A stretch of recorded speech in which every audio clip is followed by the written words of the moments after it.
ಕೃಷ್ಣಾಯ ವಾಸುದೇವಾಯ ಹರಯೇ ಪರಮಾತ್ಮನೆ ಪ್ರಣತಕ್ಲೇಶನಾಶಾಯ ಗೋವಿಂದಾಯ ನಮೋ ನಮಃ. ಯದಾತ್ಮನಿ ನಿರಾಲೋಕಃ ಆತ್ಮನಶ್ಚ ದಿದೃಕ್ಷತಃ ನಿರ್ಭಿನ್ನೇ ಅಕ್ಷಿಣೀ ತಸ್ಯ ಜ್ಯೋತಿಶ್ಚಕ್ಷುರ್ಗುಣಗ್ರಹಃ. ಭಾಗವತೆ ದ್ವಿತೀಯ ಸ್ಕಂಧೆ ದಶಮೇ ಅಧ್ಯಾಯೇ ಅಯಂ ಏಕವಿಂಶಃ ಶ್ಲೋಕಃ. ಎರಡನೇ ಸ್ಕಂಧದ 10ನೇ ಅಧ್ಯಾಯದ 21ನೇ ಶ್ಲೋಕಃ.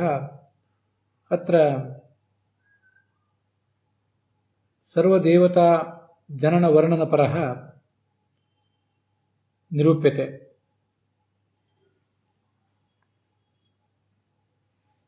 ಅಥ ಪ್ರಥಮಂ ತಸ್ಯ ಸರಳಂ ಕಂಚನ ಅರ್ಥಂ ಶ್ರುತ್ವಾ ಗೂಢಾನಪಿ ಅರ್ಥಾನ್ ಅವಗಾಹಮಹೇ ಸರ್ವೇ ವಯಮಪಿ. ಅಯಂ ಚ ಚತುರ್ಮುಖಃ ಪ್ರಥಮಂ ಸ್ವಸ್ಯ ಶರೀರಂ ದ್ರಷ್ಟುಕಾಮಃ ಆಸೀತ್. ಪ್ರಥಮಂ ಚ ಸ ಏವ ನಿಷ್ಪ್ರಕಾಶಃ ನಿರಾಲೋಕಃ ಆಸೀತ್. ತದನಂತರಂ ಸ್ವಮೇವ ಶರೀರಂ ದ್ರಷ್ಟುಮೈಚ್ಛತ್. ತಸ್ಮಿನ್ನೇವ ಕಾಲೇ ತಸ್ಯ ಚಕ್ಷುಷೀಂದ್ರಿಯಸ್ಯ ಅಭಿಮಾನಿ ಸೂರ್ಯಃ ತಸ್ಯ ರೂಪಂ ತಸ್ಯ ಮೂಲರೂಪಂ ಚಕ್ಷುಷಾ ಗೃಹ್ಯಮಾಣಂ ರೂಪಂ ಇತ್ಯೇತಾನಿ ಸರ್ವಾಣಿ ಅಪಿ ತತ್ರ ಅಜಾಯಂತ. ಯಥಾ ಐತರೇಯೋಪನಿಷದಿ ತದ್ಭಾಷ್ಯೇ ಚ ಸರ್ವೇ ಏತೆ ವಿಷಯಾಃ ನಿರೂಪ್ಯಂತ ತಥಾಪಿ ಭಾಷ್ಯಸ್ಥಾಃ ಅಪಿ ವಿಷಯಾಃ ಸರ್ವೈರಸ್ಮಾಭಿಃ ಅಧಿಗಮ್ಯಂತೆ. ಈ ಚತುರ್ಮುಖ ಬ್ರಹ್ಮನ ದೇಹದಲ್ಲಿ ಮೊದಲು ಬೆಳಕು ಅನ್ನುವುದು ಇರಲಿಲ್ಲ. ಆ ಸಂದರ್ಭದಲ್ಲಿ ಅವನು ತನ್ನ ಶರೀರವನ್ನು ನೋಡಬೇಕು ಅಂತ ಬಯಸಿದ. ಆಗ ಅವನಿಗೆ ಕಣ್ಣು, ಅದರ ಅಭಿಮಾನಿ ಸೂರ್ಯನ ರೂಪ ಮತ್ತೆ ಅವನ ಮೂಲ ರೂಪ ಮತ್ತೆ ಕಣ್ಣಿನಿಂದ ಕಾಣುವಂತಹ ರೂಪ ಇವೆಲ್ಲವೂ ಕೂಡ ಜನಿಸಿದವು ಅಂತ ಅಲ್ಲಿ ವರ್ಣಿಸ್ತಾರೆ. ವಿಜಯಧ್ವಜರ ವ್ಯಾಖ್ಯಾನಕ್ಕನುಸಾರವಾಗಿ ಏನು ಅರ್ಥ ಇದೆ ಅಂತ ಅನ್ನೋದನ್ನು ನೋಡೋಣ. ಹಾಗೆ ಯಾದವಾರರು ಏನು ಅರ್ಥ ಹೇಳ್ತಾರೆ ಅನ್ನೋದನ್ನು ನೋಡೋಣ. ಇದಾ ಆತ್ಮನಿ ನಿರಾಲೋಕಃ. ಆತ್ಮ ಅಂದರೆ ಆ ಚತುರ್ಮುಖ ಬ್ರಹ್ಮ. ಅವನ ಸ್ವರೂಪದಲ್ಲಿ ನಿರಾಲೋಕಃ ಅಂದರೆ ಬೆಳಕು ಅನ್ನುವುದು ಇರಲಿಲ್ಲ. ಆಗ ತನ್ನ ಶರೀರವನ್ನು ಅವನು ನೋಡಬೇಕು ಅಂತ ಬಯಸಿದ. ಆತ್ಮಾನಂ ಸ್ವಶರೀರಂ ಅನ್ಯಚ್ಚ ದಿದೃಕ್ಷತಃ ತಸ್ಯ. ಅವನೇನೇನು ನೋಡಬೇಕು ಅಂತ ಬಯಸಿದ? ತನ್ನನ್ನು ತಾನು, ತನ್ನ ಶರೀರವನ್ನು, ಹಾಗೆ ಉಳಿದುದೆಲ್ಲವನ್ನೂ ಕೂಡ ಆತ ನೋಡಬೇಕು ಅಂತ ಬಯಸಿದ.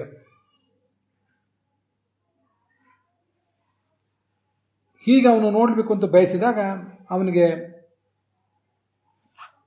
ಆ ಚಕ್ಷುರಿಂದ್ರಿಯ, ಅದರ ಗೋಲಕಗಳು ಮತ್ತೆ ಸೂರ್ಯನ ಮೂಲ ರೂಪ ಹಾಗೆ ಅಭಿಮಾನಿ ರೂಪ ಇವೆಲ್ಲವೂ ಕೂಡ ಅಲ್ಲಿ ಕಾಣಿಸ್ಕೊಂಡವು. ಮುಂದೆ ಆ ಚಕ್ಷುಷಿನಿಂದ ಕಾಣುವಂತಹ ರೂಪವೂ ಕೂಡ ಕಾಣಿಸಿಕೊಂಡಿತು. ಇಷ್ಟೆಲ್ಲವೂ ಅಲ್ಲಿ ಕಾಣಿಸಿತು ಅಂತ ಈ ಶ್ಲೋಕದಲ್ಲಿ ವರ್ಣನೆ ಮಾಡಿದ್ದಾರೆ. ಇಲ್ಲಿ ಆತ್ಮನಿ ನಿರಾಲೋಕಃ ಅಂತ ಇದು ಯಾತವಾರ್ಯರು ಮತ್ತು ವಿಜಯಧ್ವಜರು ಸ್ವೀಕಾರ ಮಾಡಿರುವಂತಹ ಪಾಠ. ಈ ನಿರಾಲೋಕಃ ಎಂಬಲ್ಲಿ ಸ್ವಲ್ಪ ವಿವಾದ ಇದೆ. ಬೇರೆ ಪಾಠದವರೆಲ್ಲರೂ ಕೂಡ ಇದನ್ನು ನಿರಾಲೋಕಂ ಅಂತ ಇಟ್ಕೊಂಡಿದ್ದಾರೆ. ಶ್ರೀಧರರು ಮೊದಲಾದವರು ನಿರಾಲೋಕಂ ಅಂದರೆ ಅದು ಕೂಡ ಅರ್ಥ ಹೀಗೇನೆ. ನಿರಾಲೋಕಂ ಪ್ರಕಾಶ ಶೂನ್ಯಮಾಸೀತ್. ಅದು ಅವ್ಯಯೀಭಾವ ಸಮಾಸ ಅಂತ ಹೇಳ್ತಾರೆ ಅವರು. ನಿರ್ಮಕ್ಷಿಕಂ ಅಂತ ಹೇಗೋ ಹಾಗೆ ಇಲ್ಲಿಯೂ ಕೂಡ ಅವ್ಯಯೀಭಾವ ಸಮಾಸ ಅಂತ ಅವರು ಅಭಿಪ್ರಾಯ ಪಡ್ತಾರೆ. ಹೀಗೆ ಬೆಳಕಿನ ಕೊರತೆ ಅಲ್ಲಿತ್ತು. ಹೀಗೆ ಬೆಳಕಿನ ಕೊರತೆ ಇದ್ದಾಗ ಅವನು ನೋಡಬೇಕು ಅಂತ ಬಯಸಿದ. ತನ್ನ ಶರೀರವನ್ನು ನೋಡಲಿಕ್ಕೆ ಅಂತ ಬಯಸಿದ ಅಂತ ಅನುವಾದ ಇದೆ. ನೋಡಲಿಕ್ಕೆ ಬಯಸಿದ್ದು ಶರೀರವನ್ನು ಮಾತ್ರ ಅಲ್ಲ, ಅದು ಯಾದವಾರ್ಯರು ವಿಜಯಧ್ವಜರು ಇಬ್ಬರು ಕೂಡ ಹೇಳಿದ್ದಾರೆ. ತನ್ನ ಶರೀರವನ್ನ ಮತ್ತೆ ಉಳಿದಿದ್ದೆಲ್ಲವನ್ನೂ ಸುತ್ತಮುತ್ತ ಎಲ್ಲವನ್ನೂ ನೋಡಬೇಕು ಅಂತ ಬಯಸಿದ. ಪರಮಾತ್ಮನನ್ನು ನೋಡಬೇಕು ಅಂತ ಬಯಸಿದಾಗ ಕಣ್ಣುಗಳು ಹುಟ್ಟಿದ್ದು ಅಂತೇನು ನಾವು ತಿಳಿಯಬೇಕಾಗಿಲ್ಲ. ಅಲ್ಲಿ ಅವನು ನೋಡಬೇಕು ಅಂತ ಬಯಸಿದ್ದು ತನ್ನ ಶರೀರವನ್ನು, ತನ್ನ ಸ್ವರೂಪವನ್ನು, ಮತ್ತೆ ತನ್ನ ಸುತ್ತಮುತ್ತ ಇರುವಂಥದ್ದು ಎಲ್ಲವನ್ನು, ಈ ಬ್ರಹ್ಮಾಂಡವನ್ನು, ಉಳಿದೆಲ್ಲ ಪ್ರಾಕೃತ ವಸ್ತುಗಳು ಏನೇನಿತ್ತು ಅದೆಲ್ಲವನ್ನು ನೋಡಬೇಕು ಅಂತ ಬಯಸಿದ. ಹೀಗೆ ಅದನ್ನು ತಿಳ್ಕೊಳ್ಳೋದು ಒಳ್ಳೆಯದು. ಆತ್ಮಾನ ಮುಂದೆ ತನ್ನನ್ನು, ತನ್ನ ಶರೀರವನ್ನು ಮತ್ತು ಉಳಿದದ್ದೆಲ್ಲವನ್ನು. ಆದ್ದರಿಂದ ತನ್ನ ಶರೀರವನ್ನು ನೋಡಲು ಅಂತ ಅಷ್ಟು ಮಾತ್ರ ಅನುವಾದ ಸೀಮಿತಗೊಳಿಸೋದು ಉಚಿತ ಆಗೋದಿಲ್ಲ. ಈಗ ಅವನು ನೋಡಬೇಕು ಅಂತ ಬಯಸಿದಾಗ ಕಾಣಿಸಿಕೊಂಡದ್ದೇನೇನು? ಒಂದು ಗೋಲಕಗಳು, ಅದಾದ್ಮೇಲೆ ಒಳಗಿರುವಂತಹ ಇಂದ್ರಿಯ. ಗೋಲಕಗಳಿಗೂ ಇಂದ್ರಿಯಗಳಿಗೂ ಏನು ವ್ಯತ್ಯಾಸ ಅದನ್ನು ಸ್ವಲ್ಪ ನಾವು ಗಮನಿಸಬೇಕು. ನಮ್ಮ ಸ್ಥೂಲ ಶರೀರದಲ್ಲಿ ನಮ್ಮ ಕಣ್ಣು ಇನ್ನೊಬ್ಬರಿಗೆ ಕಾಣಿಸ್ತದೆ. ವಸ್ತುತಃ ಅದು ಕಣ್ಣು ಅನ್ನುವ ಇಂದ್ರಿಯ ಅಲ್ಲ, ಅದಕ್ಕೆ ಗೋಲಕ ಅಂತ ಕರೀತಾರೆ. ಈ ಜೀವ, ಈ ಒಂದು ದೇಹ ನನಗೆ ಬಂದಾಗ ಈ ಕಣ್ಣು, ಈ ಮೂಗು ಇತ್ಯಾದಿಗಳು ಬಂದಿರ್ತವೆ. ಶರೀರದ ಭಾಗಗಳಿವು, ಇವನ್ನು ಗೋಲಕ ಅಂತಾರೆ. ಇದರೊಳಗೆ ಅತೀಂದ್ರಿಯವಾದ ಒಂದು ಚಕ್ಷುರಿಂದ್ರಿಯ ಇದೆ. ಹೊರಗಿರುವುದನ್ನು ಗೋಲಕ ಅಂತಾರೆ, ಒಳಗಿರುವಂಥದ್ದನ್ನ ಅತೀಂದ್ರಿಯವಾದಂಥ ಇಂದ್ರಿಯ ಅಂತಾರೆ. ಕಣ್ಣು, ಆ ಅತೀಂದ್ರಿಯವಾದ ಕಣ್ಣು ವ್ಯಕ್ತ ಆಯಿತು, ಅದರ ಹೊರಗಿರುವಂಥ ಗೋಲಕವೂ ವ್ಯಕ್ತ ಆಯಿತು. ಜ್ಯೋತಿ ಅಂದರೆ ಸೂರ್ಯ, ವಿಜಯಧ್ವಜರು ಅದಕ್ಕೆ ಅರ್ಥ ಬರೆದಿದ್ದಾರೆ. ಆ ಸೂರ್ಯನ ಮೂಲ ರೂಪ, ಹಾಗೆ ಈಗ ಅವನು ಅಭಿಮಾನಿಯಾಗಿರುವಾಗ ಇಲ್ಲಿಯ ರೂಪ. ಸೂರ್ಯ ಅಧಿದೈವಂ ಜ್ಯೋತಿರ್ನಾಮ ಚಕ್ಷುರಿಂದ್ರಿಯಂ ತದ ಅಭಿಮಾನಿ ಚ, ಚಕ್ಷುರಿಂದ್ರಿಯದ ಅಭಿಮಾನಿ, ಹಾಗೆ ಮೂಲ ರೂಪ. ಇವೆಲ್ಲವೂ ಹುಟ್ಟಿತು. ಮತ್ತು ಈ ಕಣ್ಣಿನಿಂದ ಕಾಣುವಂತಹ ರೂಪವು ಕೂಡ ಅಲ್ಲಿ ಹುಟ್ಟಿತು ಅಂತ ಇಷ್ಟು ಅಲ್ಲಿ ಬಂದಿರುವಂತಹ ವಿಚಾರ. ಶ್ರೀಧರನು ಮೊದಲಾದವರು ಕೂಡ ಜ್ಯೋತಿರಾದಯ ದೇವತಾ ಹೀಗೆ ಅದಕ್ಕೆ ಅರ್ಥ ಮಾಡಿದ್ದಾರೆ. ಐತರೇಯ ಉಪನಿಷತ್ನಲ್ಲಿ ಇದು ಬಂದಿದೆ ಅಂತ ನಾವು ಈಗಾಗಲೇ ನೋಡಿದ್ವಿ. ಅಲ್ಲಿ ಕರ್ಣ ಇತ್ಯಾದಿ ಎಲ್ಲದರ ಬಗ್ಗೆನೂ ಕೂಡ ವರ್ಣನೆ ಮಾಡಿದ್ದಾರೆ. ಚಕ್ಷುಷೋಭೂತ್ ತಥಾ ರವಿಹಿ ದ್ವಿರೂಪಯೇವ, ಸೂರ್ಯ ಅಲ್ಲಿ ಹುಟ್ಟಿದ, ಚಕ್ಷುಷಿನಿಂದ ಸೂರ್ಯ ಎರಡು ರೂಪದಿಂದ ಹುಟ್ಟಿದ ಅಂತ ಹೀಗೆ ಐತರೇಯ ಉಪನಿಷತ್ತಿನ ಭಾಷ್ಯದಲ್ಲಿ ಕಾಣಿಸ್ತದೆ. ಐತರೇಯ ಉಪನಿಷತ್ತಿನ ಭಾಷ್ಯದ ವರ್ಣನವನ್ನು ಹಾಗೆ ಇಲ್ಲಿ ಭಾಗವತದಲ್ಲಿ ಬಂದಿರುವ ವರ್ಣನವನ್ನು ನಾವು ಜೊತೆಯಾಗಿ ನೋಡ್ತಿದ್ದೇವೆ. ಮುಂದೆ ಅವನ ಕಿವಿ ಹುಟ್ಟಿದ್ರ ಬಗ್ಗೆ ವರ್ಣನೆ ಇದೆ. ಬೋಧ್ಯಮಾನಸ್ಯ ಋಷಿಭಿ ಆತ್ಮನಃ ತಜ್ಜಿಘೃಕ್ಷತಃ ಕರ್ಣೌಚ ನಿರಭಿದ್ಯೇತಾಂ ದಿಶಃ ಶ್ರೋತ್ರಂ ಗುಣಗ್ರಹ ಅಂತ ಅಲ್ಲಿ ನಾವು ನೋಡುವ ವರ್ಣನೆ.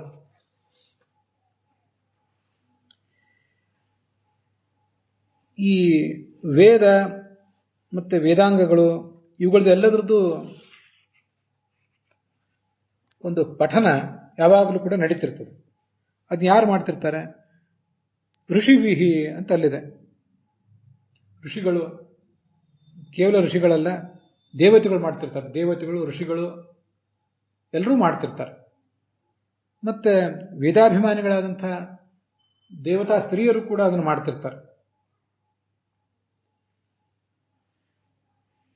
ಲಕ್ಷ್ಮಿಯಿಂದ ತೊಡಗಿ ಎಲ್ಲ ದೇವತೆಗಳು ಕೂಡ, ಲಕ್ಷ್ಮಿ, ಸರಸ್ವತಿ, ಭಾರತಿ ಮೊದಲಾದ ಎಲ್ಲರೂ ಕೂಡ ಅದನ್ನು ಪಠನ ಮಾಡ್ತಿರ್ತಾರೆ. ಋಷಿಭಿಹಿ ಅಂತೇನು ಬಂದಿದೆ ಆ ಶ್ಲೋಕದಲ್ಲಿ, ಅದು ಕೇವಲ ದೇವ, ಋಷಿ, ಪಿತೃಪ, ಚಕ್ರವರ್ತಿ, ನರ ಅಂತ ಹೀಗೇನು ಒಂದು 5 ತಾರತಮ್ಯ ಇದೆ ಮುಕ್ತಿಯೋಗ್ಯರದ. ಅಲ್ಲಿ ಬಂದಿರುವ ಋಷಿ ಅಂತ ಅದಕ್ಕೆ ಅರ್ಥ ಅಲ್ಲ. ಋಷಿ ಅಂದ್ರೆ ಲಕ್ಷ್ಮೀದೇವಿಯು ಋಷಿಯೇ, ಸರಸ್ವತಿ ಭಾರತೀಯರು ಕೂಡ ಋಷಿಗಳೇ. ಹೀಗೆ ವೇದಾಭಿಮಾನಿ ದೇವತಾ ಸ್ತ್ರೀಯರು, ದೇವತೆಗಳು, ಋಷಿಗಳು, ಪಿತೃಗಳು ಎಲ್ಲರೂ ಅಧ್ಯಯನ ಮಾಡ್ತಿರ್ತಾರೆ, ಅದನ್ನು ಪಠನ ಮಾಡ್ತಿರ್ತಾರೆ. ಮತ್ತೆ ವೇದ ಅಂದರೆ ವೇದವನ್ನು ಮಾತ್ರ ಪಠನ ಮಾಡುವುದು ಕೂಡ ಅಲ್ಲ. ವೇದ ಪುರಾಣ ಇತ್ಯಾದಿ ಎಲ್ಲವನ್ನೂ ಪಠನ ಮಾಡ್ತಿರ್ತಾರೆ. ಇನ್ನೊಬ್ಬರು ಯಾರಿಗೋ ಪಾಠ ಹೇಳ್ತಿರ್ತಾರೆ. ಅದನ್ನು ಇವನು ಕೇಳಬೇಕು ಅಂತ ಬಯಸಿದ, ಜಿಗೃಕ್ಷತಃ. ಆಗ ಅವನ 2 ಕಿವಿಗಳು ಅಲ್ಲಿ ಒಡಮೂಡಿದವು. ಅಲ್ಲೂ ಕೂಡ ಗೋಲಕ, ಅದರ ಒಳಗಿನ ಇಂದ್ರಿಯ, ಶ್ರೋತ್ರಾಭಿಮಾನಿ ದೇವತೆಗಳ ಮೂಲ ರೂಪಗಳು ಮತ್ತು ಅಭಿಮಾನಿ ರೂಪ, ಹಾಗೆ ಕಿವಿಯಿಂದ ಗ್ರಹಿಸಲ್ಪಡುವಂತಹ ಶಬ್ದ, ಇವೆಲ್ಲವೂ ಕೂಡ ಹುಟ್ಟಿತು ಅಂತ ಅದರ ತಾತ್ಪರ್ಯ ಆಗ್ತದೆ. ಹಿಂದೆ ನಾವೀಗಾಗಲೇ ಅದನ್ನು ಅನೇಕ ಕಡೆ ನೋಡಿದ್ದೇವೆ. ಅದರಂತೆ ಇಲ್ಲೂ ಕೂಡ ಅಧಿಷ್ಠಾನ, ಇಂದ್ರಿಯ, ದೇವತಾ, ವಿಷಯ, ಹೀಗೆ 4 ಕೂಡ ತಿಳ್ಕೊಳ್ಬೇಕು. ಅಧಿಷ್ಠಾನ ಅಂದರೆ ಗೋಲಕ, ಅದರೊಳಗೆ ಇಂದ್ರಿಯ ಇರ್ತದೆ, ದೇವತಾ ಇರ್ತಾನೆ, ವಿಷಯ. ಆ ದೇವತೆಗೆ ಮೂಲ ರೂಪ ಒಂದು, ಇಲ್ಲಿ ಅಭಿಮಾನಿ ರೂಪ ಒಂದು ಅಂತ 2 ವ್ಯಾಖ್ಯಾನಕಾರರು, ನಮ್ಮ ವ್ಯಾಖ್ಯಾನಕಾರರು ಹೇಳಿದ್ದಾರೆ. ಮತ್ತು ಐತರೇಯ ಉಪನಿಷತ್ ಭಾಷ್ಯದಲ್ಲೂ ಕೂಡ ಹಾಗೆ ಬಂದಿದೆ. ಅದರಿಂದ ನಾವು ನಮ್ಮ ವ್ಯಾಖ್ಯಾನಗಳಿಗನುಸಾರವಾಗಿ ಒಟ್ಟು 5 ಅಂತ ತಿಳ್ಕೊಳ್ಬೇಕು. ಬೇರೆ ವ್ಯಾಖ್ಯಾನಕಾರರು 4 ಅಂತ ಹೇಳ್ತಾರೆ, ನಾವು 5 ಅಂತ ತಿಳ್ಕೊಳ್ಬೇಕು. ಋಷಿಭಿ ಜ್ಞಾನ ಸಾಧನೈ ವೇದಾದಿಭಿ ಅಗ್ನ್ಯಾದಿಭಿರ್ವ ಬೋಧ್ಯಮಾನಸ್ಯ ಅಂತ ವಿಜಯಧ್ವಜರು ಅರ್ಥ ಮಾಡಿದ್ದಾರೆ. ಋಷಿಗಳು ಪಠನ ಮಾಡ್ತಿದ್ದಾರೆ, ಅಥವಾ ಜ್ಞಾನಕ್ಕೆ ಸಾಧನವಾದ ವೇದಗಳೇ ಪಠನ ಮಾಡ್ತೇವೆ. ವೇದ ಶಬ್ದರಾಶಿ ಅಭಿಮಾನಿ ದೇವತೆಗಳು, ಹಾಗೆ ಅಗ್ನಿ, ಸ್ವಾಹ, ಮತ್ತು ಇಂದ್ರ, ಶಚಿ, ಎಲ್ಲ ದೇವತಾ ಸ್ತ್ರೀಯರು ವೇದಾಭಿಮಾನಿನಿಯರು, ಅವರ ಪತಿಯಂದಿರು ಅರ್ಥಾಭಿಮಾನಿಗಳು ಅಂತ ಭಾಗವತ ತಾತ್ಪರ್ಯದಲ್ಲಿ ಮುಂದೊಂದು ಕಡೆ ಬಂದದ್ದು.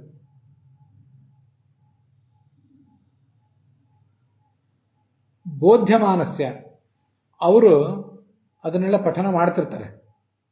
ಅವರು ಪಠನ ಮಾಡುವಾಗ ನೀನು ಕೂಡ ಇದನ್ನು ಕೇಳು ಅಂತ ಅವರು ವಿಜ್ಞಾಪನೆ ಮಾಡಿಕೊಂಡಂತಾಯಿತು, ಇವನಿಗೆ ಮಾಡಿಕೊಂಡಂತಾಯಿತು ಅಂತ ನಾನು ಹೇಳಿದೆ ಅಷ್ಟೇ. ನಿಬೋಧೈತಿ ವಿಜ್ಞಾಪ್ಯಮಾನಸ್ಯ, ನೀನು ಕೂಡ ಕೇಳಿದನ್ನ ಅಂತ ಅವರು ಹೇಳಿದರು. ಆಗ ಈ ಚತುರ್ಮುಖ ಬ್ರಹ್ಮನಿಗೆ ಅದನ್ನು ಕೇಳಬೇಕು ಅಂತ ಬಯಕೆ ಹುಟ್ಟಿತು. ಆವಾಗ ಕರ್ಣ ಹುಟ್ಟಿತು. ಅದರ ಕರ್ಣದ ಅಭಿಮಾನಿ ದೇವತಾಗಳು ಕೂಡ ಹುಟ್ಟಿದರು ಅಂತ ಅದರ ತಾತ್ಪರ್ಯ. ಅದಕ್ಕಾಗಿ ಯಾದವಾರ್ಯರು ಋಷಿಬಿಹಿ ಜ್ಞಾನಿಬಿಹಿ ಅಂತ ಇಷ್ಟೇ ಮಾಡಿದ್ದಾರೆ. ಜ್ಞಾನಿಗಳಾದವರು ಲಕ್ಷ್ಮಿಯಿಂದ ತೊಡಗಿ ಯಾರೂ ಕೂಡ ಆಗಬಹುದು. ಬೋಧ್ಯಮಾನಸ್ಯ ಅಂದರೆ ವಿದ್ಯಾಪ್ಯಮಾನಸ್ಯ. ಚತುರ್ಮುಖ ಬ್ರಹ್ಮನಿಗೆ ನೀನಿದನ್ನು ಕೇಳುವಂತ ಅವರು ವಿಜ್ಞಾಪನೆ ಮಾಡಿದ್ದಾರೆ ಅಂತ ಅರ್ಥ ಬರೀತಾರೆ ವಿಜಯಧ್ವಜರು. ಬೋಧ್ಯಮಾನ ಅಂದರೆ ಒಟ್ಟಾರೆ ತಿಳಿಸಲ್ಪಡ್ತಾ ಇರುವಂಥದ್ದು. ಸಮಸ್ತ ಜಗತ್ತಿಗೂ ಕೂಡ ಈ ಶಾಸ್ತ್ರ ಅನ್ನೋದು ತಿಳಿಸಲ್ಪಡ್ತಾ ಇದೆ, ವೇದಾದ ಶಾಸ್ತ್ರಗಳು. ಆಗ ಈ ಚತುರ್ಮುಖ ಬ್ರಹ್ಮನಿಗೂ ಕೂಡ ಅದನ್ನು ಕೇಳುವ ಬಯಕೆ ಆಯಿತು. ನೀನಿದನ್ನು ಕೇಳುವಂತ ಅಲ್ಲಿ ಶ್ಲೋಕದಲ್ಲಿಲ್ಲ, ಅದನ್ನು ವಿಜಯಧ್ವಜರು ಮಾಡಿದ್ದಾರೆ. ಇರಬಹುದು ಲಕ್ಷ್ಮೀದೇವಿ ತನ್ನ ಮಗನಿಗೆ ನಾನು ವೇದ ಗಾನ ಮಾಡ್ತಿದ್ದೇನೆ, ನೀನು ಕೇಳು ಬಾ ಅಂತ ಆಜ್ಞಾಪನೆ ಮಾಡಿದ್ಲು. ಸರಸ್ವತಿ ದೇವಿ ತನ್ನ ಗಂಡನಿಗೆ ನೀವು ಇದನ್ನು ಕೇಳಿರಿ ಅಂತ ವಿಜ್ಞಾಪನೆ ಮಾಡಿಕೊಂಡ್ರು. ಕೆಳಗಿನ ದೇವತಾ ಸ್ತ್ರೀಯರು ಮೊದಲಾದವರು ಕೂಡ ನಮ್ಮ ಗಾನವನ್ನು ಆಲಿಸಿರಿ ಅಂತ ಪ್ರಾರ್ಥಿಸಿದರು. ಇದೆಲ್ಲವನ್ನು ಅವನು ಕೇಳಬೇಕು ಅಂತ ಬಯಸಿದ ಅಂತ ಅದರ ತಾತ್ಪರ್ಯ ತಿಳ್ಕೋಬಹುದು. ಇದಕ್ಕೆ ದಿಗ್ದೇವತೆಗಳು ಎಲ್ಲರೂ ಕೂಡ ಶ್ರೋತಾಭಿಮಾನಿ ದೇವತೆಗಳು, ಅವರೆಲ್ಲರೂ ಹುಟ್ಟಿದರು ಅಂತ ನಾವಿದನ್ನು ತಿಳಿಯಬೇಕು. ಮುಖ್ಯವಾಗಿ ಐತರೇಯ ಉಪನಿಷತ್ತಿನ ಭಾಷ್ಯದಲ್ಲಿ ಬಂದಿರುವಂತೆ ಕೆಲವು ದಿಗ್ದೇವತೆಗಳ ವರ್ಣನೆ ಇದೆ. ಅವರು ಈ ಶ್ರೋತ್ರದ ಮೂಲಕ ಗ್ರಹಣ ಆಗುವ ಬೇರೆ ಬೇರೆ ಗ್ರಂಥಗಳೇನಿವೆ ಅವುಗಳ ಅಧ್ಯಯನಕ್ಕೆ ಬೇಕಾದಂತಹ ಶ್ರದ್ಧಾವನ್ನು ನಮಗೆ ಕೊಡುವವರು ಅಂತ ವರ್ಣನೆ ಇದೆ. ಅದನ್ನು ನಾವಿಲ್ಲಿ ನೋಡಬೇಕು. ಹಾಗಾದಾಗಲೇ ದಿಗ್ನಾಮಾನಃ ದೇವಾಹ ಶ್ರೋತ್ರಮಿಂದ್ರಿಯಂ ಚ ಅಂತನ್ನೋದು ಅಲ್ಲಿ ಹೊಂದುತ್ತದೆ. ಐತರೇಯ ಉಪನಿಷತ್ ಭಾಷ್ಯದಲ್ಲಿ 2 ಕಡೆ ಆ ವಿಷಯ ಬಂದಿದೆ. ಕರ್ಣಾಭ್ಯಾಂ ಮಿತ್ರ ಧರ್ಮ ಅಪ್ಪವಿತ್ತಪಾಹ ದಿಗ್ದೇವತಾ ದುರೂಪೇಣ ಬಭೂಹು ಸರ್ವಯೇವ ಚ. ಚತುರ್ಮುಖ ಬ್ರಹ್ಮನ ಕಿವಿಗಳಿಂದ ಮಿತ್ರ, ಯಮ, ವರುಣ, ಕುಬೇರ ಈ ಎಲ್ಲ ದಿಗ್ದೇವತೆಗಳು 2 ರೂಪದಿಂದ ಹುಟ್ಟಿದರು. ಈಗ ನಾವು ಚತುರ್ಮುಖ ಬ್ರಹ್ಮನ ದೇಹದಿಂದ ದೇವತೆಗಳ ಉತ್ಪತ್ತಿ ಅಂತ ಏನು ನೋಡ್ತಾ ಇದ್ದೀವಿ, ಅಲ್ಲಿ ಆ ವಿಷಯ ಹೆಚ್ಚು ಬಂದಿಲ್ಲ. ಅದು ಹಿಂದೆ ಒಂದು ಕಡೆ ಐತರೇಯ ಉಪನಿಷತ್ ಭಾಷ್ಯದಲ್ಲೇ ಬಂದಿದೆ. ಇಂದ್ರಿಯಾಭಿಮಾನಿ ದೇವತೆಗಳನ್ನು ವರ್ಣನೆ ಮಾಡುವ ಪ್ರಸಂಗ ಇದೆ. ಬಹಳ ಹಿಂದೆ ಬಂದದ್ದನ್ನು ಇಲ್ಲಿ ನಾವು ತಗೊಳ್ಬೇಕು. ಮಿತ್ರೋ ಯಮಶ್ಚ ವರುಣಃ ಕುಬೇರಶ್ಚ ದಿಗೀಶ್ವರಾಹ. ಈ ದಿಕ್ಕಿನ ಅಭಿಮಾನಿಗಳು ಯಾರ್ಯಾರು ಅನ್ನೋದನ್ನು ನೋಡಬೇಕು. ಮುಂದೆ ಕೆಲವೇ ದೇವತೆಗಳನ್ನು ವರ್ಣನೆ ಮಾಡಿದ್ದಾರೆ. ಮಿತ್ರ ಮತ್ತೆ ಧರ್ಮರಾಜ ಅಂದ್ರೆ ಯಮ, ವರುಣ ಮತ್ತೆ ಕುಬೇರ ಅಂತ ಇಷ್ಟು ಮಾತ್ರ ವರ್ಣನೆ ಮಾಡಿದ್ದಾರೆ. ನಾವು ಅಷ್ಟು ಮಾತ್ರ ಇಟ್ಕೊಳ್ಳದೇನೆ ಇನ್ನೂ ಹೆಚ್ಚಿನದನ್ನು ಇಟ್ಕೋಬೇಕು. ಮಿತ್ರ, ಯಮ, ವರುಣ, ಕುಬೇರ, ಹಾಗೆ ಚಂದ್ರ, ಇವರೆಲ್ಲರೂ ಕೂಡ ಶ್ರೋತ್ರದ ಅಭಿಮಾನಿಗಳೇ. ಅದರಲ್ಲಿ ಯಾರ್ಯಾರು ಏನೇನು ಕೆಲಸ ಮಾಡಿಸ್ತಾರೆ ಅನ್ನೋದನ್ನು ಕೂಡ ಹೇಳಿದ್ದಾರೆ. ವೇದ ವಿದ್ಯೆಯನ್ನು ಶ್ರವಣ ಮಾಡಲಿಕ್ಕೆ ಬೇಕಾದ ಶ್ರೋತ್ರ ಸಾಮರ್ಥ್ಯ ನಮಗೆ ಬರುವುದು ಚಂದ್ರನಿಂದ. ವೈದಿಕ ಶ್ರವಣೋಚಿತಂ ಶ್ರೋತ್ರಂ ಚಂದ್ರ. ಮುಂದೆ ತಂತ್ರಗ್ರಂಥಗಳು ಅಂದರೆ ಪೌರುಷೇಯ ಗ್ರಂಥಗಳ ಶ್ರವಣಕ್ಕೆ ನಮಗೆ ಆಸಕ್ತಿ ಬರುವುದು ಯಮನ ಅನುಗ್ರಹದಿಂದ. ಪೌರುಷೇಯ ಗ್ರಂಥಗಳಲ್ಲಿ 6 ಅಂಗಗಳು ಅಂತ ಬೇರೆ ಇದೆ. ಶಿಕ್ಷಾ, ವ್ಯಾಕರಣಂ, ಛಂದಃ, ನಿರುಕ್ತಂ, ಜ್ಯೋತಿಷಂ ತಥಾ ಅಂತ ಹೀಗೆ. ಅವುಗಳ ಅಧ್ಯಯನಕ್ಕೆ ಬೇಕಾದಂತಹ ಶ್ರದ್ಧಾ ನಮಗೆ ಬರುವುದು ವರುಣನ ಅನುಗ್ರಹದಿಂದ. ಮುಂದೆ ಕಾಮ್ಯಶಾಸ್ತ್ರಗಳು ಅಂತಿದೆ. ಕಾಮ್ಯಶಾಸ್ತ್ರ ಅಂದರೆ ಕಾಮಶಾಸ್ತ್ರ ಅಂತಲೂ ಅರ್ಥ ಆಗಬಹುದು, ರಾಜ್ಯಶಾಸ್ತ್ರ, ನೀತಿಶಾಸ್ತ್ರ, ಅರ್ಥಶಾಸ್ತ್ರ ಮೊದಲಾದ ಶಾಸ್ತ್ರಗಳು ಕೂಡ ಆಗಬಹುದು. ಅದನ್ನೆಲ್ಲ ನಮಗೆ ಅನುಗ್ರಹಿಸಿ ಶ್ರವಣ ಮಾಡಿಸುವವನು ಮಿತ್ರ. ನೀತಿಶಾಸ್ತ್ರ ಇದರ ಅಧ್ಯಯನಕ್ಕೆ ಬೇಕಾದಂಥ ಶ್ರದ್ಧಾವನ್ನು ನಮಗೆ ಕೊಡುವವನು ಕುಬೇರ ಅಂತ ಹೀಗೆ ಬಂದಿದೆ. ಇವರೆಲ್ಲ ಶರೀರದಲ್ಲಿ ನಮಗೆ ಪ್ರೇರಕರಾಗಿ ನಿಂತಿದ್ದಾರೆ. ಅವರೆಲ್ಲರೂ ಕೂಡ ಇಲ್ಲಿ ಹುಟ್ಟಿದರು ಅಂತ ನಾವು ಅದನ್ನು ಭಾವಿಸಬೇಕು. ಐತರೇಯ ಉಪನಿಷತ್ ಭಾಷ್ಯದಲ್ಲಿ ಈಗ ಅದು 2 ಕಡೆ ಬಂದಿದೆ. ದಿಗ್ದೇವತಾ ದ್ವಿರೂಪೇಣ ಬಭೂವು ಅಂತ. ಇಲ್ಲಿ ನಾವು ಅದನ್ನು ಅನುಸಂಧಾನಕ್ಕೆ ತಂದುಕೋಬೇಕು. ಹೀಗಿದು 22ನೇ ಶ್ಲೋಕದಲ್ಲಿ ಇಂದ್ರಿಯಗಳ ಶ್ರೋತ್ರೇಂದ್ರಿಯದ ಬಗ್ಗೆ ವರ್ಣನೆ ಬಂದಿದೆ. ಅದರ ನಂತರ ಸ್ಪರ್ಶೇಂದ್ರಿಯದ ಬಗ್ಗೆ ವರ್ಣನೆ ಇದೆ. ನಾವೀಗ ಅದನ್ನು ನೋಡಬೇಕು.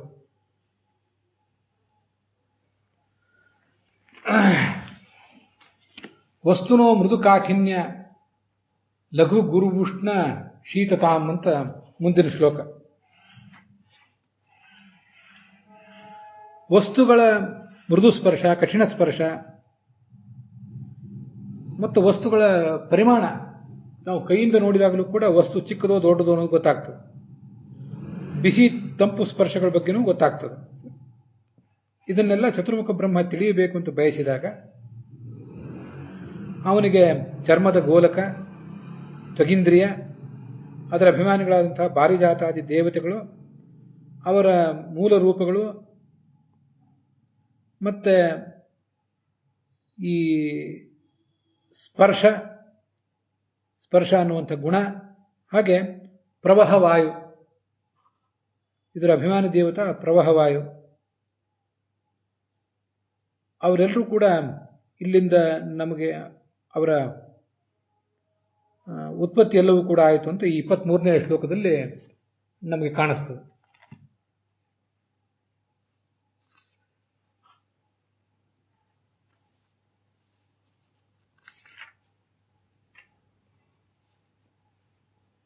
ತ್ವಚಶ್ಚ ರೋಮನಾಮಾನಃ ವೃಕ್ಷನಾಮಾನ ಏವ ಚ ದ್ವಿವಿಧಾಃ ಪಾರಿಜಾತಾದ್ಯಾಃ ಬಭೂವು ಬ್ರಹ್ಮದೇಹತಃ ಅಂತ ಐತರೇಯ ಭಾಷ್ಯದಲ್ಲಿ ಮುಂದೆ ಬ್ರಹ್ಮ ಶರೀರದಿಂದ ದೇವತೆಗಳ ಉತ್ಪತ್ತಿಯಾದ ವರ್ಣನವನ್ನು ಹೇಳುವ ಪ್ರಸಂಗದಲ್ಲಿ ಅದು ವರ್ಣನೆ ಮಾಡಿದ್ದಾರೆ.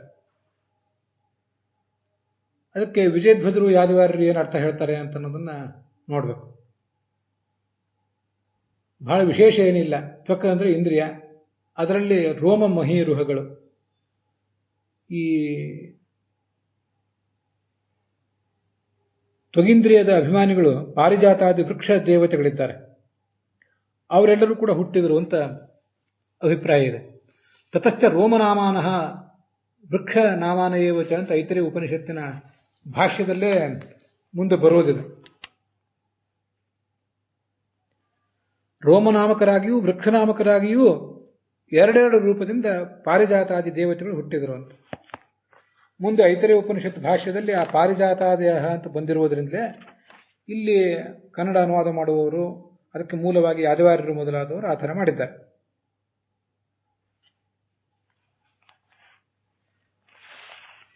ದೇವತೆಗಳು ಹೀಗೆ ರೋಮ ಎಂಬ ರೂಪದಿಂದಲೂ ಹಾಗೆ ವೃಕ್ಷ ಎಂಬ ರೂಪದಿಂದಲೂ ಎರಡು ರೂಪದಿಂದ ಹುಟ್ಟಿರ್ತಾರೆ.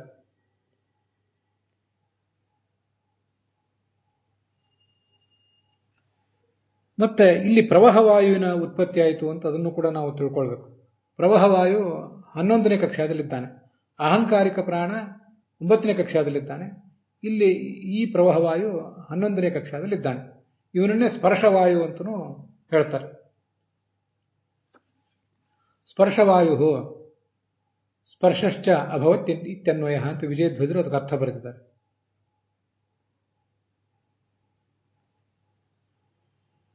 ಗುರು ಒಂದು ಲಘುತಾಂ ಗುರುತಾಂ, ವಸ್ತು ದೊಡ್ಡದಿದೆಯೋ ಚಿಕ್ಕದಿದೆಯೋ, ಉಷ್ಣವೋ, ಅದರ ಸ್ಪರ್ಶ ಅನ್ನೋದು ಬಿಸಿಯೋ ತಂಪು ಸ್ಪರ್ಶವೋ, ಮೃದು ಸ್ಪರ್ಶವೋ ಕಠಿಣ ಸ್ಪರ್ಶವೋ, ಹೀಗೆಲ್ಲವನ್ನೂ ಕೂಡ ಅಲ್ಲಿ ತಿಳಿಸ್ತಾರೆ. ಗುರು ಪ್ಲಸ್ ಉಷ್ಣ ಸವರ್ಣ ದೀರ್ಘ ಸಂಧಿಯಾಗಿ ಗುರು ಉಷ್ಣ ಅಂತ ಆಗಬೇಕು ನಮ್ಮ ವ್ಯಾಕರಣದ ಪ್ರಕಾರ. ಆದರೆ ಗುರು ಪ್ಲಸ್ ಉಷ್ಣ ಹೋಗಿ ಗುರು ಉಷ್ಣ ಅಂತ ಸವರ್ಣ ದೀರ್ಘ ಸಂಧಿ ಆಗಬೇಕಾದದ್ದು ಗುರುವುಷ್ಣ ಅಂತ ಆಗಿಬಿಟ್ಟದೆ. ಇದು ಛಾಂದಸ ಪ್ರಯೋಗ ಅಂತ ಅದನ್ನ ಯಾದವಾರ್ಯರು ಹೇಳಿದ್ದಾರೆ. ಕೆಲವು ಕಡೆ ನಮ್ಮ ವ್ಯಾಕರಣದ ನಿಯಮವನ್ನು ಮೀರಿ ಯಾವುದೋ ಒಂದು ಅಕ್ಷರಕ್ಕೆ ಲೋಪ ಆಗಿ ಮತ್ತೊಂದೇನು ಹೆಚ್ಚಳ ಆಗಿ ಅಂತೂ ಹೀಗೆ ರೂಪಗಳು ಆಗ್ತಿರ್ತವೆ.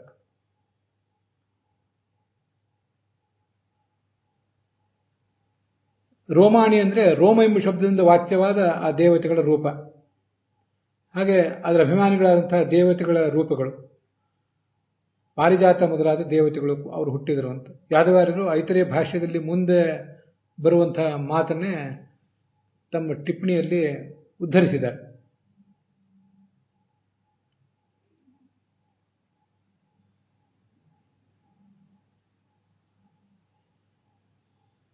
ತ್ವಚಮಸ್ಯ ವಿನಿರ್ಭಿನ್ನಾಂ ವಿವಿಷುಃ ಧಿಷ್ಟಿಂ ಔಷಧೀ ಅಂಶೇನ ಲೋಮಭಿಃ ಅಂತ ಮುಂದೆ ತೃತೀಯ ಸ್ಕಂದದಲ್ಲಿ ಈ ವಿಷಯ ಬರೋದಿದೆ.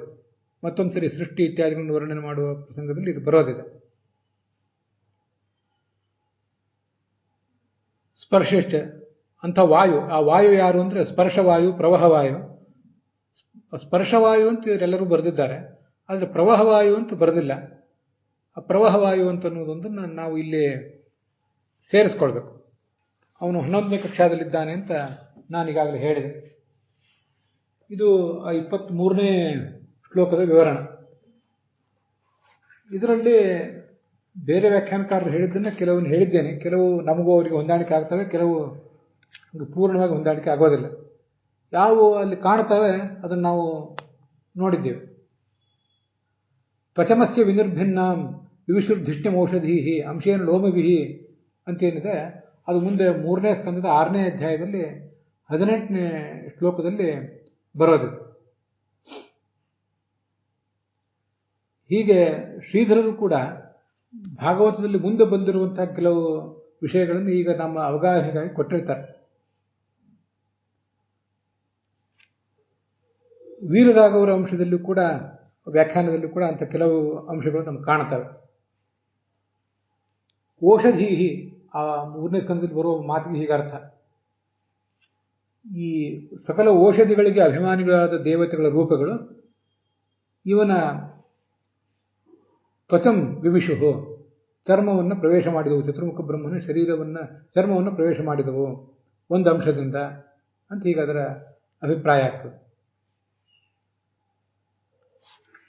ಹೀಗೆ ಇವತ್ತು 3 ಶ್ಲೋಕಗಳನ್ನು ನಾವು ನೋಡಿದ್ದೇವೆ. ನಾಳೆ ಆ ಹಸ್ತದ ಬಗ್ಗೆ ಏನು ವರ್ಣನೆ ಮಾಡಿದ್ದಾರೆ ಅದನ್ನು ಮಹಾಭಾರತಕ್ಕನುಸಾರವಾಗಿ ನೋಡೋಣ. ಇವತ್ತಿನ ಈ ಭಾಗ ಇಲ್ಲಿಗೆ ಸಮಾಪ್ತ ಆಗಿದೆ. ಹುಸಿಯ ನಾಡಿ ಹೊಟ್ಟೆ ಹೊರೆವ ವಿಷಯದಲ್ಲಿ ರಸಿಕನೆಂದು ಹುಸಿಗೆ ಹಾಕಿದರು ಎನ್ನು ಋಷಿಕೇಶನೇ, ಈಶನಿನ್ನ ಚರಣ ಭಜನೆ ಆಸೆಯಿಂದ ಮಾಡುವೆ, ದೋಷರಾಶಿ ನಾಶ ಮಾಡು ಶ್ರೀಶಕೇಶವ. ಶ್ರೀಕೃಷ್ಣಾರ್ಪಣ ವಸ್ತು.